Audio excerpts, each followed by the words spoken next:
20% ఉద్యోగులు అన్యమతస్థులంటూ బండి సంజయ్ వ్యాఖ్యలు చేయడం టీటీడీ ప్రతిష్టను దెబ్బతీయడమేనన్నారు భూమన కరుణాకర్ రెడ్డి. తిరుమల ప్రతిష్టను దెబ్బతీయడం వెనుక ఆంతర్యమేంటని ప్రశ్నించారు.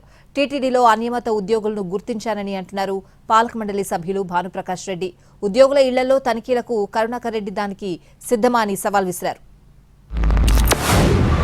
22 మంది మాత్రమే అన్యమతస్థులు పనిచేస్తున్నారు అని బోర్డు సమావేశంలోనే ప్రకటించిన తరువాత ఒక కేంద్ర హోంశాఖ మంత్రి 1000 మంది అన్యమతస్థులున్నారు, అందులోనూ కూడా నేను సూచించటం లేదు, రిక్వెస్ట్ చేయటం లేదు, హెచ్చరిస్తున్నాను టీటీడీని, రాష్ట్ర ప్రభుత్వాన్ని అని చెప్పటం అంటే దీని వెనుక ఉన్నటువంటి ఆంతర్యం ఏంటి?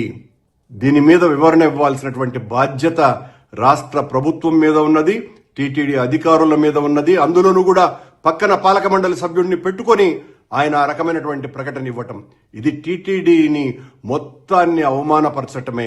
దాదాపు టీటీడీలో ఉన్నట్టు 22,000 మంది పనిచేసినటువంటి సిబ్బందిలో చాలా వరకు మతం మారని చెప్పి మాకు ఫిర్యాదులు వస్తున్నాయి. ఇప్పటికే కొందరిని తిరుమల తిరుపతి దేవస్థానం మేము గుర్తించాం. ప్రతి ఇంటిని సర్వే చేద్దాం.